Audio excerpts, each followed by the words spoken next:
The massive assembly hall stretched across 3 kilometers of gleaming metal and crystal. 912 species sat in their designated sections, each area designed to accommodate different atmospheric needs, gravity requirements, and physical forms. The hall had been built to represent unity among the stars, but today it felt more like a courtroom. Ambassador Sarah Chen adjusted her formal diplomatic robes as she watched the vote tally appear on the central display. The numbers climbed steadily in favor of the Terran Limitation Accords. 734 votes in favor, 113 against. The remaining species had abstained, unwilling to take sides in what had become the most controversial legislation in Assembly history. The Accords were designed to limit human expansion beyond current territories. They restricted human trade rights to existing partnerships. They capped human military vessels at current numbers. Most insulting of all, they required human colonies to seek Assembly approval before implementing any new technologies or infrastructure projects. Sarah stood slowly, her movement triggering a wave of silence across the enormous chamber. Every translator in the hall activated as she prepared to speak. The Zalani delegation, with their tall, graceful forms and shifting skin colors, watched with barely concealed satisfaction. The Korthak Empire representatives, massive beings encased in environmental suits, pounded their approval on their desks with metallic fists. The human delegation numbered only 47 individuals, representing the youngest species in the Assembly.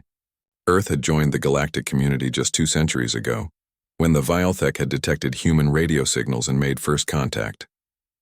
In those 200 years, humans had proven themselves remarkably adaptable, spreading across dozens of star systems and establishing thriving colonies, perhaps too adaptable for the comfort of their neighbors. The Zalani High Speaker, Veltar, raised one of his 4 arms. His voice carried through the translation system with musical tones. The vote is complete. The Terran Limitation Accords are hereby ratified and will take effect in 30 standard days. All human territories must comply with the new regulations. Sarah took a deep breath. She had hoped it would not come to this. The human leadership had prepared for this possibility, but she had held on to hope that reason would prevail. That hope died as she looked at the satisfied faces around the chamber. High Speaker Veltar, Sarah said, her voice carrying clearly through the chamber. Before these accords take effect, the Terran Federation wishes to exercise our right under Article 12 of the Assembly Charter. A murmur ran through the crowd. Article 12 was rarely invoked. It allowed any member species to formally withdraw from the Assembly with 30 days' notice. Most species considered it a symbolic provision, since leaving the Assembly meant losing access to trade networks, mutual defense agreements, and shared technologies. Veltar's skin shifted to a pale blue, indicating surprise. Ambassador Chen, you cannot be serious. Withdrawal from the Assembly would isolate humanity from the galactic community. Your species would lose access to hyperspace trade routes, advanced medical technologies, and protection from external threats. Sarah smiled, though there was no warmth in it. High Speaker, you seem to forget that humans have been contributing to those very systems you mention. Our engineers designed 40% of the current hyperspace navigation protocols. Our medical researchers have developed treatments for 17 different species. Our defensive technologies have protected dozens of worlds from pirate attacks. She gestured to the vast chamber around them. This very station relies on human-designed life support systems for 38 different atmospheric compositions. The central computer core uses human quantum processing algorithms. Even the translation system that allows us all to communicate was upgraded using human linguistic analysis programs. The murmur in the chamber grew louder. Many delegates had not realized the extent of human contributions to Assembly infrastructure. The Terran Federation had always been modest about their technological achievements, preferring to work quietly in the background rather than seek recognition. A representative from the Corvin Collective, a species known for their analytical nature, stood up. If the humans withdraw, what happens to the systems they maintain? The hyperspace beacons in the outer rim sectors are entirely human-operated. Sarah turned to address the Corvin delegate. An excellent question. All human personnel will be recalled to Terran space within the 30-day withdrawal period. All human-designed systems will be transferred to Assembly control, assuming the Assembly has qualified personnel to maintain them. The implication was clear. The Assembly did not have such personnel. Human technology had advanced at a remarkable rate, often beyond what other species could easily understand or replicate. This was part of why the older species had grown uncomfortable with human expansion. High Speaker Veltar's skin shifted to an angry orange. "This is blackmail, Ambassador Chen. You are holding the Assembly hostage with threats of technological withdrawal." "Not blackmail, High Speaker. Simply the natural consequence of your decision." Sarah's voice remained calm and professional. "You have voted to limit human participation in galactic affairs. We are choosing to limit our participation even further, by withdrawing entirely. You cannot have it both ways." She walked to the center of the chamber where the formal podium stood. "Let me be clear about what this withdrawal means. All human colonies will cease cooperation with Assembly projects. All human trading partnerships will be reviewed and likely terminated. All human research sharing agreements will end. All human military support agreements will be voided." Sarah paused, letting her words sink in. "Most importantly, all human-operated early warning systems along the galactic rim will be shut down. I trust the Assembly has alternative methods for monitoring potential external threats." A chill settled over the chamber. The early warning systems Sarah mentioned were humanity's most valuable contribution to galactic security. They monitored the empty space beyond the galaxy for signs of invasion or other threats. No other species had developed sensor technology sensitive enough to maintain such distant surveillance. The Drakmori ambassador, representing one of the galaxy's military powers, stood abruptly. "You cannot simply abandon your responsibilities to galactic security, human. Those warning systems protect everyone." "Responsibilities?" Sarah laughed, and the sound was not pleasant. "The same Assembly that just voted to treat us as second-class citizens now speaks of our responsibilities? The same Assembly that voted to restrict our growth while benefiting from our innovations?" She turned to face the entire chamber. "You have forgotten something important about cooperation. It requires mutual respect and mutual benefit. What you have offered us today is neither. You want the benefits of human participation without granting us equal status.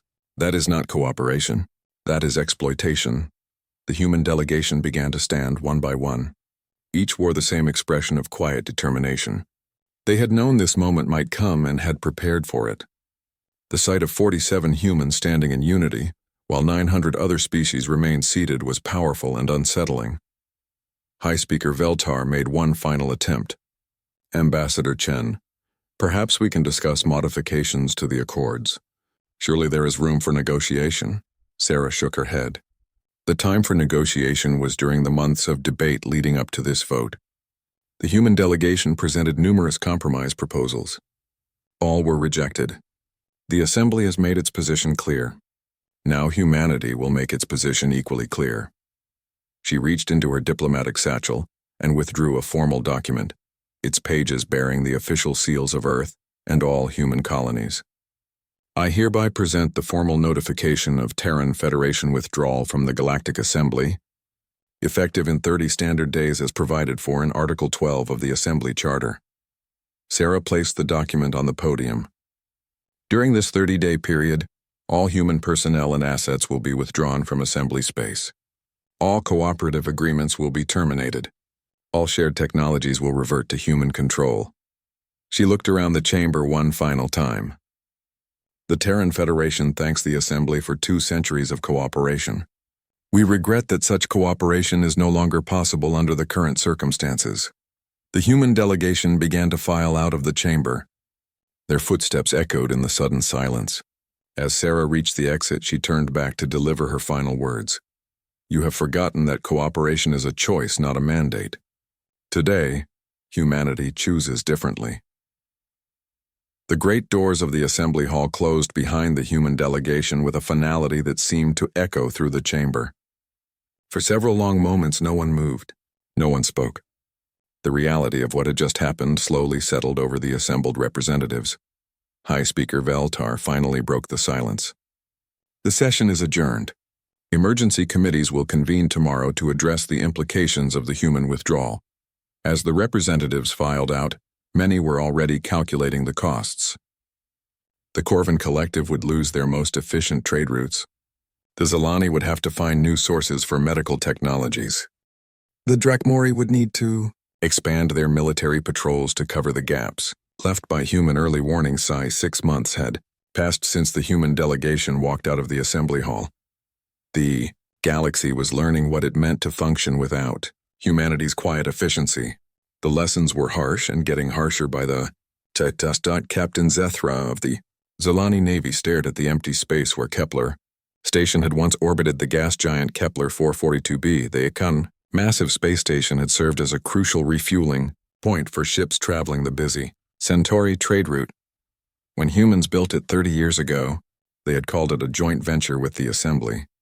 Now it was simply gone, not destroyed, not abandoned. Gone. The humans had somehow taken the entire structure with them when they left. "Sir," reported his navigation officer, "we are receiving distress signals from 17 vessels in this sector. They were depending on Kepler Station for fuel and supplies. The nearest alternative refueling point is 4 days away." Zethra's skin shifted to a frustrated purple. "Patch me through to Assembly Command. Tell them we need emergency fuel shipments to this location immediately." Similar scenes were playing out across the galaxy. On the mining world of Vega Prime, the atmospheric processors that had made the planet habitable were shutting down one by one. The human technical teams had taken all the replacement parts and manufacturing blueprints when they left. No other species had the expertise to maintain the complex systems. Governor Halkin watched through the windows of his office as the sky began to change color. The atmospheric processors were failing, and the carefully balanced ecosystem that supported 4 million colonists was starting to collapse. His people had perhaps 3 weeks before they would need to evacuate. "Governor," his aide said quietly, "the evacuation ships can only carry 2 million beings per trip. We would need at least 3 round trips to move everyone, and Assembly Command says they can only guarantee transport for essential personnel." Halkin closed his eyes. Essential personnel. That was how quickly a thriving world became expendable when the humans were not there to maintain it. In the Outer Rim territories, the effects were even more dramatic. The early warning sensor networks that had protected dozens of systems from pirate raids had gone dark. The sensors had not been destroyed, they had simply been taken. Entire sensor arrays, some the size of small moons, had vanished without a trace. Admiral Gorth of the Korthak Empire studied the tactical displays in his command center. 17 different star systems had reported pirate attacks in the past month alone. Without the human sensor networks, raiders could approach systems undetected until they were already attacking merchant vessels. "Admiral," his intelligence officer reported, "we have lost contact with the Tau Ceti monitoring station. Last transmission indicated they were under attack by unknown vessels." "Unknown vessels," Gorth repeated grimly. Everything was unknown now without the human sensor networks. The Empire was flying blind, reacting to threats instead of preventing them. But perhaps the most shocking discovery had come from the Corvin Collective's detailed analysis of the human withdrawal. The humans had not simply packed up and left. They had taken infrastructure that other species had not even realized was human-built. Researcher Prime Velkos presented his findings to the Assembly's emergency session. The scope of human involvement in galactic infrastructure was far greater than our records indicated. They did not simply maintain systems. They integrated their technology into existing structures in ways that made the entire network dependent on their presence. The data was staggering. 67% of the galaxy's hyperspace beacon network relied on human-designed components. 43% of all space stations used human life support systems. 81% of all automated defense platforms were running human software. "How is this possible?" demanded High Speaker Veltar. "Why do we have no record of such extensive integration?" Velkos displayed a series of technical documents. The humans were remarkably generous with their innovations. When they improved a system, they shared the improvements freely. When they solved a technical problem, they provided the solution to anyone who needed it. Over time, their technologies became woven into the fabric of galactic civilization, and now they have pulled those threads out. How another delegate observed grimly. The economic impact was becoming clear as well. The Drakmori Empire had lost access to human medical technologies that treated their species' unique physiology. 3 different worlds were facing plague outbreaks without human-developed treatments. The Zolani had discovered that their most profitable trade routes depended on human shipping technologies that were now unavailable. Trade Minister Yulta reviewed the economic projections with growing alarm. The Assembly's GDP has dropped by 18% in 6 months. If current trends continue, we are looking at economic collapse within 2 years. But what truly mystified the Assembly was how completely the humans had vanished. It was not just that they had withdrawn from Assembly space. They had disappeared entirely. No human ships had been spotted anywhere in the galaxy. No communication signals had been detected from human territories. It was as if humanity had simply stopped existing. The Valtech, whose sensor technology was among the most advanced in the galaxy, had been tasked with monitoring human space. Their reports were deeply unsettling. Senior Monitor Thekla presented her findings to the Assembly Intelligence Committee. We have scanned every known human colony and settlement. The results are impossible to explain. Every human world shows signs of total evacuation, but no ships, no debris, no indication of where they went. They must have gone somewhere, insisted Intelligence Director Mortak. Entire populations do not simply vanish. That is what we believed, Thekla replied. But consider this. Humanity controlled 47 star systems. Total population estimates suggested over 12 billion humans. To evacuate that many beings would require a fleet of thousands of ships, yet we have not detected a single human vessel anywhere in the galaxy. The implications were disturbing. Either humanity had transportation technology far beyond what they had revealed, or they had hidden their true capabilities so well that the galaxy had never understood what they were truly capable of. On the industrial world of Proxima Centauri, automated factories continued to operate with skeleton crews of maintenance robots. But the factories were producing nothing useful. Without human programming and oversight, the manufacturing systems were creating random components that served no purpose. The economic minister of the Proxima system sent increasingly desperate messages to Assembly Command.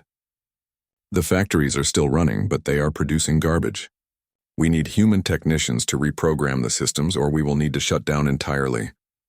Assembly Command had no human technicians to send. They had no humans at all. Perhaps most ominously, strange reports were coming from the galactic rim. Long-range sensors, the few that still functioned without human maintenance, were detecting unusual energy signatures in the void beyond the galaxy. The signals were faint and intermittent, but they were definitely artificial. Astronomer Prime Colvin studied the data with growing unease. These signatures do not match any known technology in our databases. They appear to be coming from extremely distant sources, far beyond our normal scanning range. Without the human early warning networks, the Assembly could not investigate these signals properly. They could only watch and wonder what might be coming from the darkness between galaxies. As the 6th month of human absence ended, High Speaker Veltar called for another emergency session. The Assembly Hall felt different now, empty somehow despite being full of delegates. The absence of 47 humans among hundreds of other beings should not have been so noticeable, but it was. We must face the reality of our situation, Veltar announced.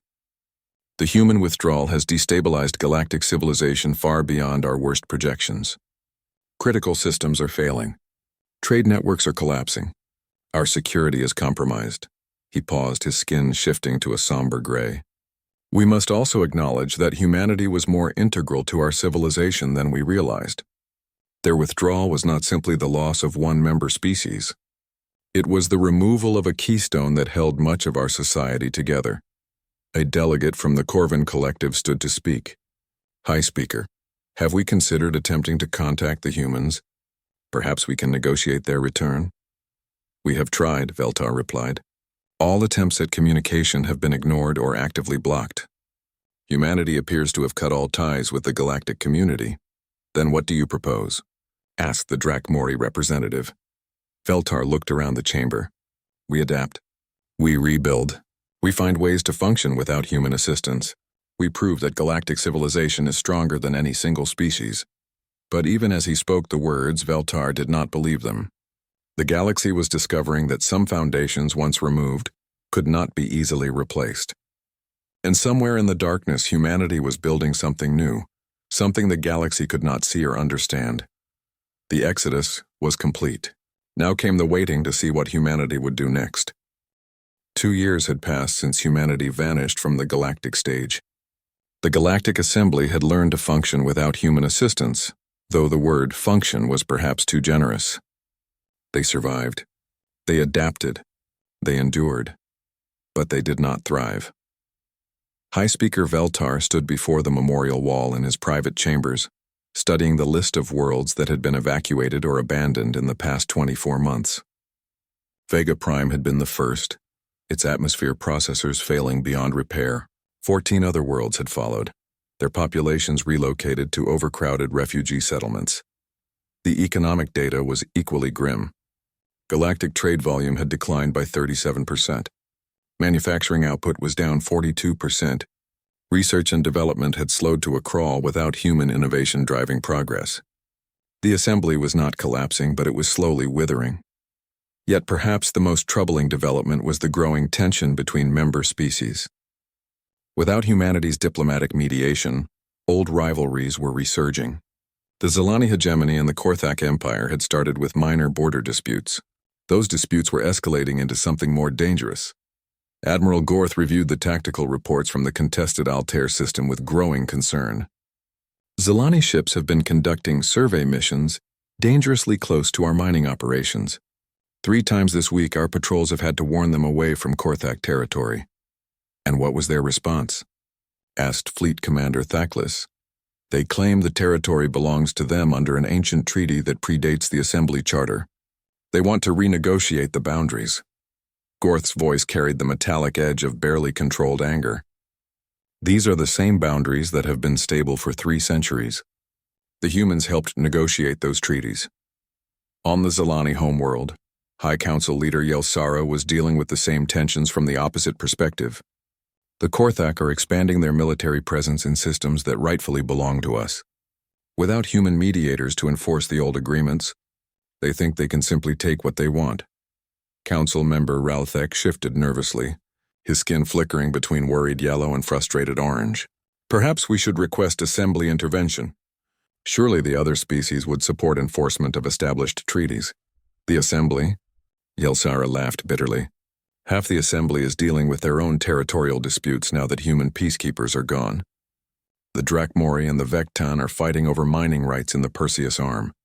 The Corvin Collective is claiming exclusive access to 3 star systems they say were illegally opened to general colonization. She was right. Across the galaxy, long-dormant conflicts were awakening. Humanity had served as neutral arbitrators for countless disputes, their relative youth in galactic politics making them acceptable mediators to species that had been enemies for millennia. Without that stabilizing influence, the carefully balanced peace was fracturing. But the territorial disputes were not the only crisis facing the galaxy. Medical emergencies were becoming increasingly deadly without human pharmaceutical innovations. The plague of Rigel had spread to 6 star systems before Assembly medical teams could develop effective treatments.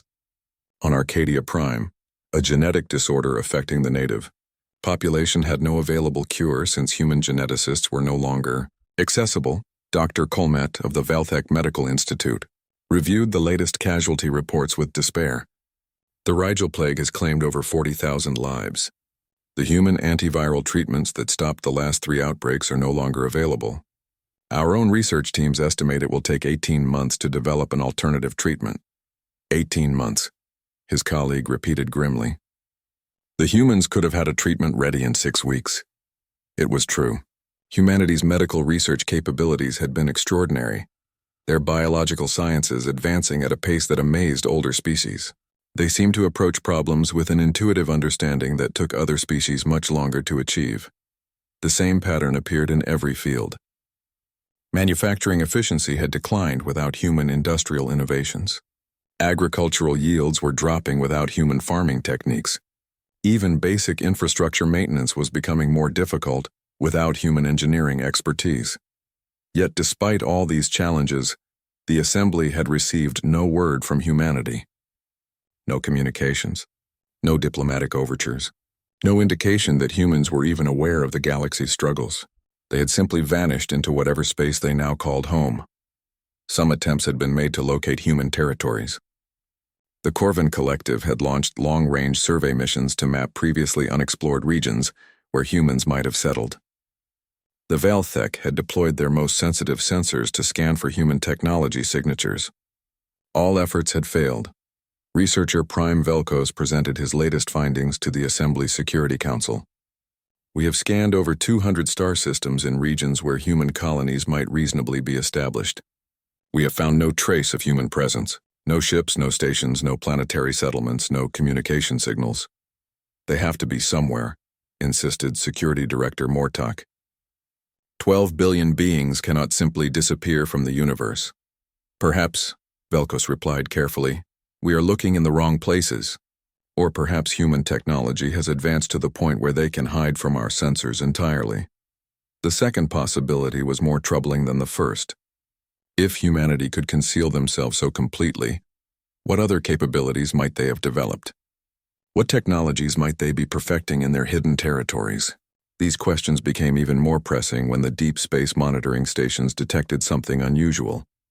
The automated sensors that still functioned along the galactic rim were picking up energy signatures that defied explanation.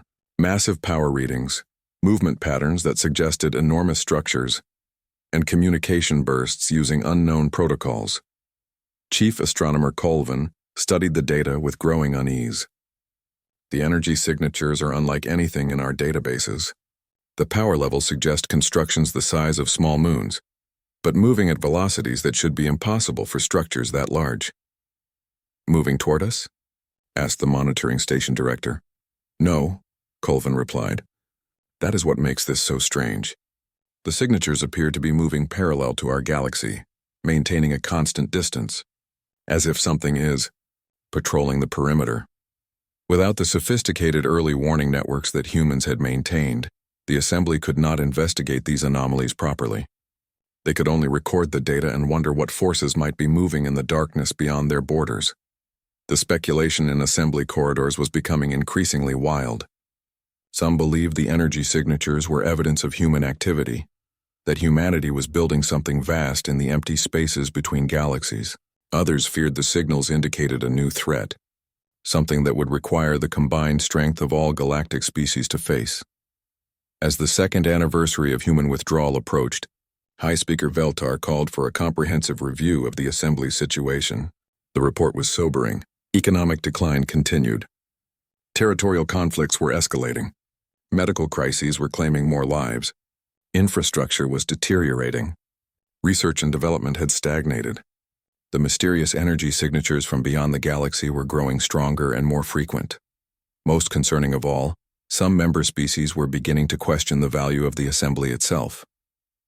If the organization could not maintain stability or provide security, why continue the expensive burden of membership? Veltar addressed the Assembly with unusual bluntness. We face the possibility that galactic civilization as we know it may not survive. The removal of humanity from our community has revealed how dependent we had become on their contributions. We must ask ourselves difficult questions about our future. Are you suggesting we abandon the Assembly? Asked the Drakmori representative. I am suggesting we acknowledge reality, Veltar replied. We have spent 2 years trying to replace human capabilities with our own resources. We have largely failed. Perhaps it is time to consider alternative approaches, such as? Veltar's skin shifted to a resigned purple. Such as finding humanity and asking for their help. The suggestion sent ripples of unease through the chamber. The same Assembly that had voted to limit human participation now faced the humbling prospect of begging for human assistance. But before any such mission could be organized, the mysterious energy signatures from the galactic rim suddenly intensified. Long-range sensors detected massive objects entering the outer reaches of Assembly space. Objects that were definitely artificial, definitely hostile, and definitely not human. The galaxy was about to face its greatest challenge in recorded history. And humanity, the species that might have helped them meet that challenge, was nowhere to be found, or so the Assembly believed. The first Devourer ships entered Assembly space like a plague of darkness. They emerged from hyperspace at the edge of the Proxima system, their hulls absorbing light rather than reflecting it. Each vessel was massive, easily the size of a city, and they moved with purpose that spoke of terrible intelligence. Admiral Gorth watched the tactical displays with growing horror. How many ships are we detecting? Initial count shows 47 vessels, sir. Wait. That number is climbing. 6381. Admiral, they are still emerging from hyperspace. The count is now over 100. The sensor operator's voice cracked with strain. 100 Devourer ships.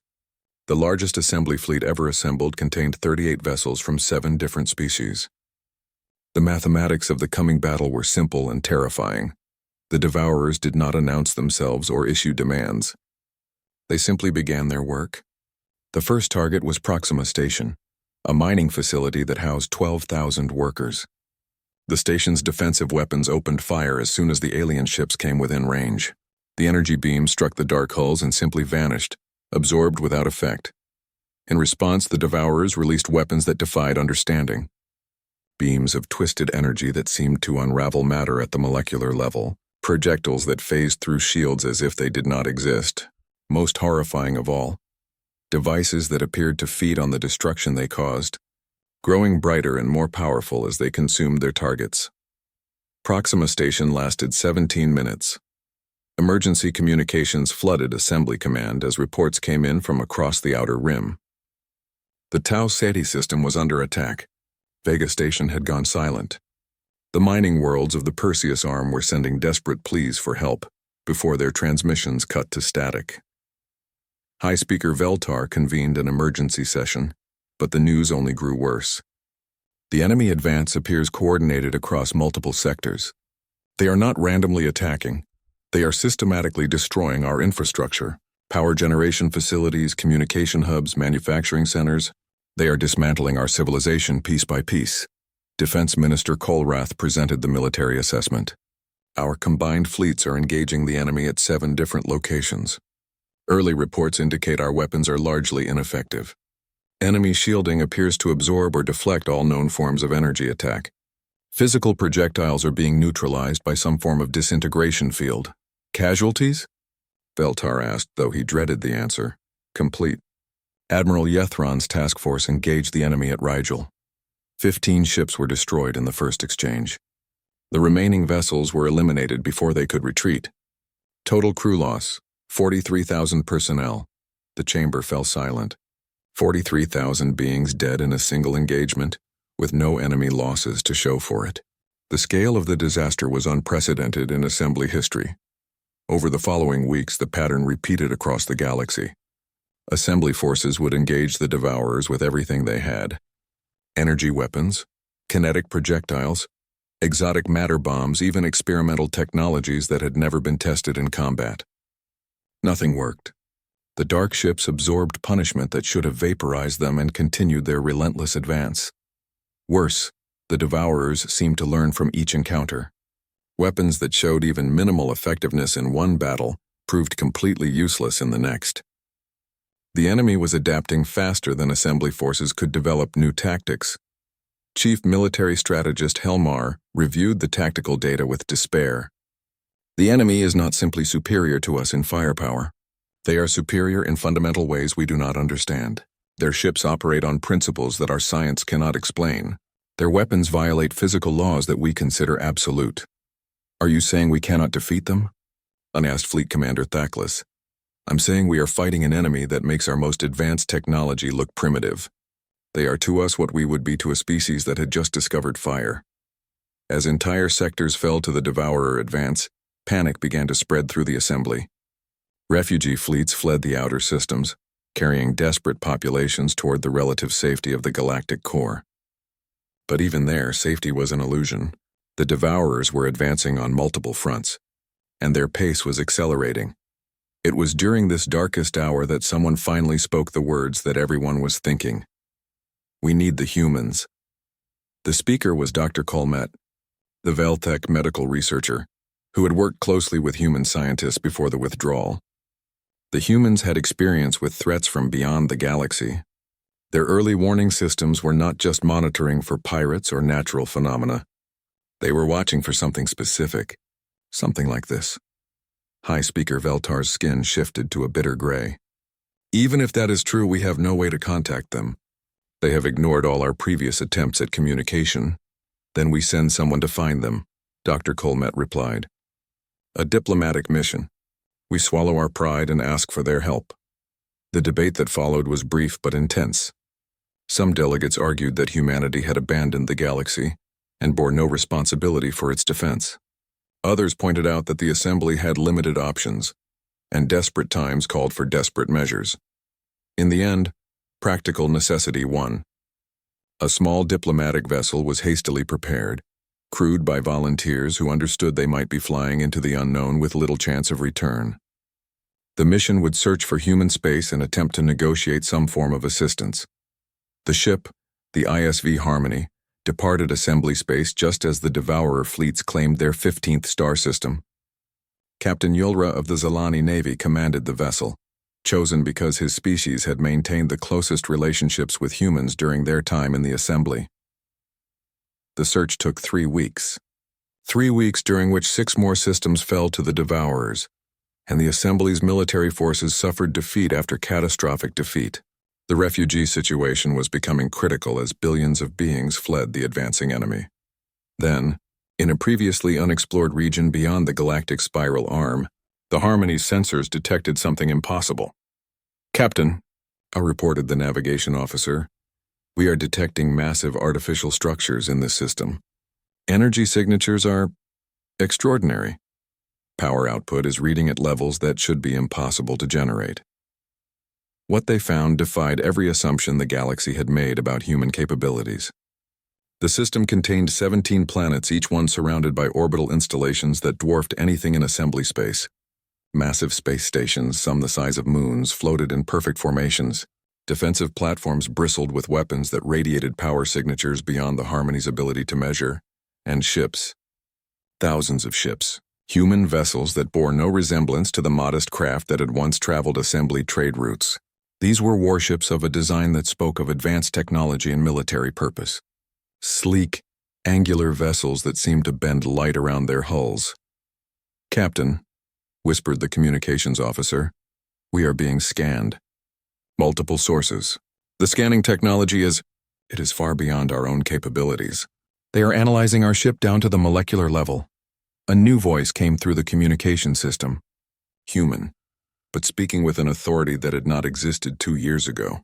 "Assembly Vessel Harmony, you are in Terran space. State your purpose." Captain Yulra composed himself carefully.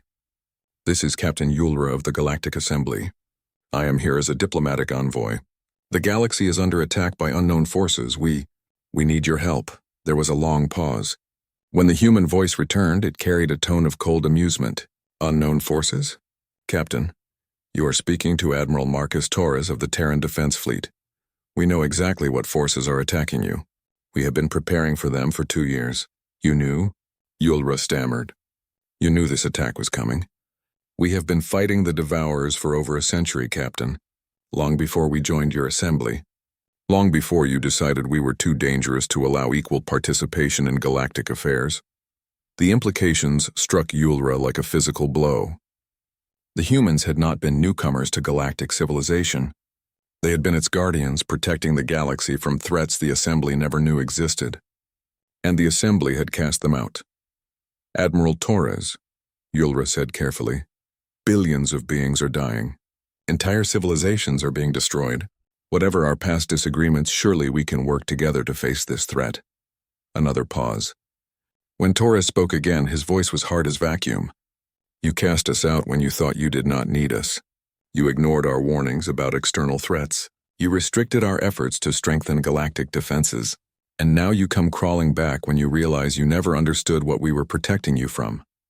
The words hung in space like an accusation. Around the Harmony, the massive human fleet continued its formations, weapons that could sterilize planets aimed at a small diplomatic vessel. The message was clear. Humanity held all the power now. "What do you want from us?" Yulra asked quietly. "Want?" Torres laughed, and the sound was not pleasant. "Captain, we do not want anything from you. The question is, what are you willing to give up to earn our help?" As Captain Yulra prepared to negotiate for the survival of galactic civilization, he realized the galaxy was about to learn what it truly cost to betray those who had be Captain Yulra, sat in the conference room aboard the human flagship Defiance, surrounded by technology that made assembly starships look like primitive toys. The walls displayed real-time tactical information from across the galaxy. showing Devourer movements with precision that should have been impossible across such distances. Admiral Torres stood before a holographic display that showed the full scope of human preparations. Hundreds of star systems fortified with weapons platforms, thousands of ships arranged in defensive formations, millions of personnel trained for a war the Assembly had never known was coming. "This is what we have been building for 2 years," Torres said without emotion. "The Terran Sphere, a fortress designed to survive the Devourer invasion and strike back when the time is right." Yulra studied the display with growing amazement. The scale of this construction, it would require the resources of dozens of star systems. "How did you accomplish so much in such a short time?" Torres smiled grimly. "You made certain assumptions about human capabilities based on what we chose to show you. We shared our innovations freely, but we never revealed the full extent of our technology. You saw what we wanted you to see." The truth was staggering. Humanity had been fighting the Devourers for over a century, using technologies that made assembly science look primitive. Faster-than-light engines that could cross galactic distances in days, weapons that could crack planets, manufacturing systems that could build fleets in months rather than years. "But why hide this from the Assembly?" Yulra asked. "If you possessed such advanced technology, why pretend to be a young species seeking membership?" Torres turned to face him directly. "Because we needed allies, not subjects. We hoped to guide galactic civilization toward the strength needed to face the Devourer threat. Instead, you became dependent on our assistance while resenting our influence. We were trying to prevent another species from dominating galactic affairs," Yulra protested, "and in doing so, you weakened the galaxy's ability to defend itself."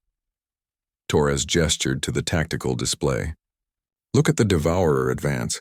They are following patterns we predicted decades ago. We tried to prepare the Assembly for this threat, but you were more concerned with limiting our influence than facing external dangers." The holographic display shifted to show the current state of the galaxy. Red zones marked Devourer-controlled territory, expanding like an infection across the spiral arms. Assembly forces were in retreat on all fronts, their ships outmatched and their strategies obsolete. 23 star systems have fallen in the past week, Torres reported clinically. Estimated casualties are approaching 2 billion beings. At current rates of advance, the Devourers will reach the galactic core within 6 months. Yulra felt sick. "Can you stop them?" Torres was quiet for a long moment. "Yes, but the cost would be enormous. We would have to abandon our defensive strategy and commit everything to a direct assault. Many human worlds would be left vulnerable. Millions of our people would die. But you could save the galaxy? We could save what remains of it." Torres activated another display showing human force projections.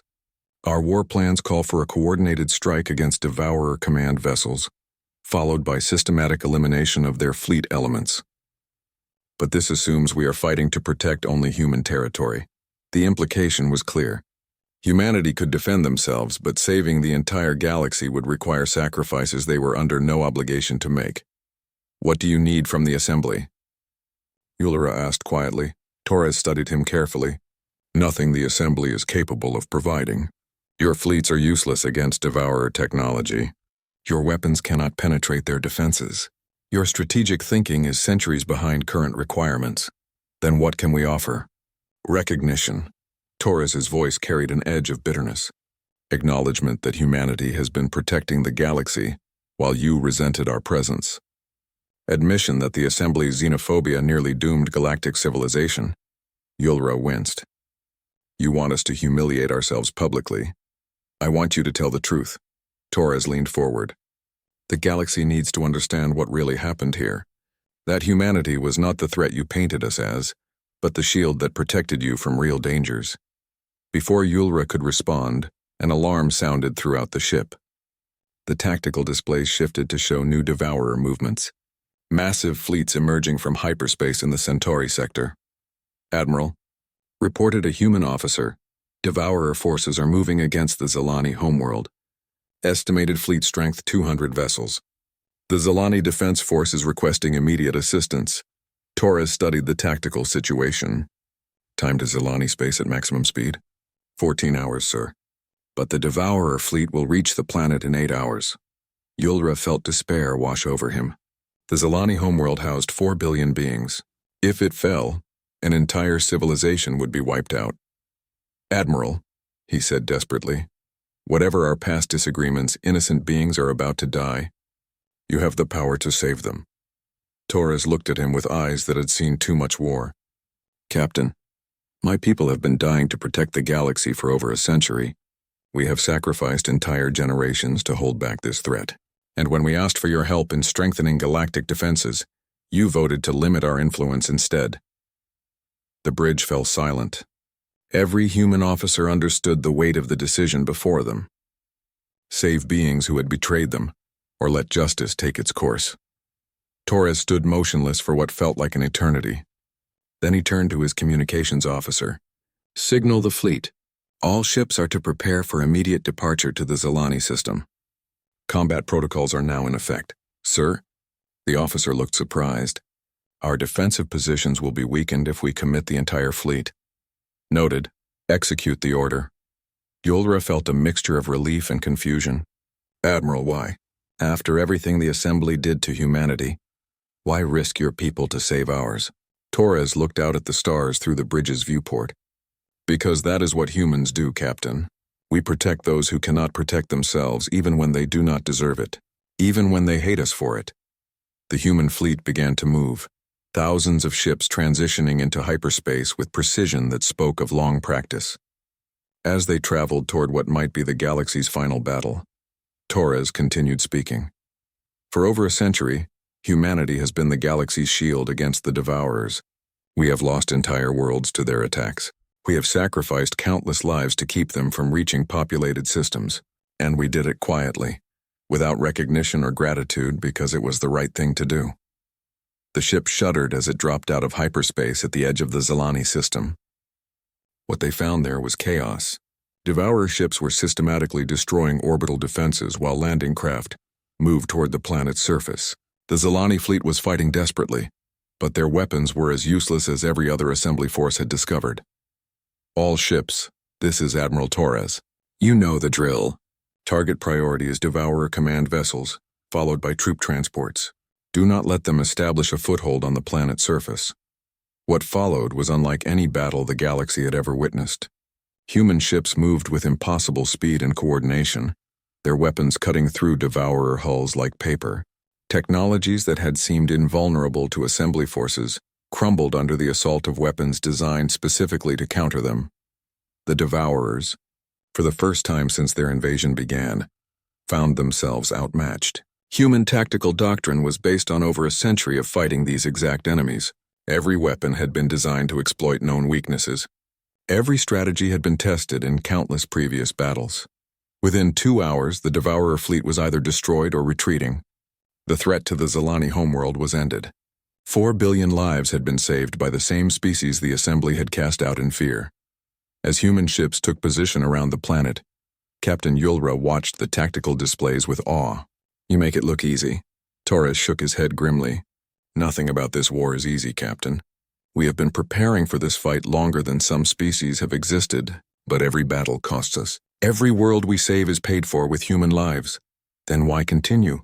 Why not let the galaxy face the consequences of rejecting your help?" Torres was quiet for a moment. "Because someone has to stand against the darkness, Captain. Someone has to protect the innocent, even when the innocent are fools. That burden fell to humanity long ago, and we will carry it until the job is finished." Over the following weeks, human forces appeared wherever Devourer fleets threatened populated worlds. They struck with overwhelming force, using weapons that made the enemy's supposedly invincible technology look primitive. System after system was liberated and the tide of war turned decisively. But the galaxy was learning something that terrified them almost as much as the Devourers had. Humanity was not just advanced beyond their understanding. They were powerful beyond imagination. The modest traders and diplomats who had sought Assembly membership had been giants restraining themselves to appear harmless.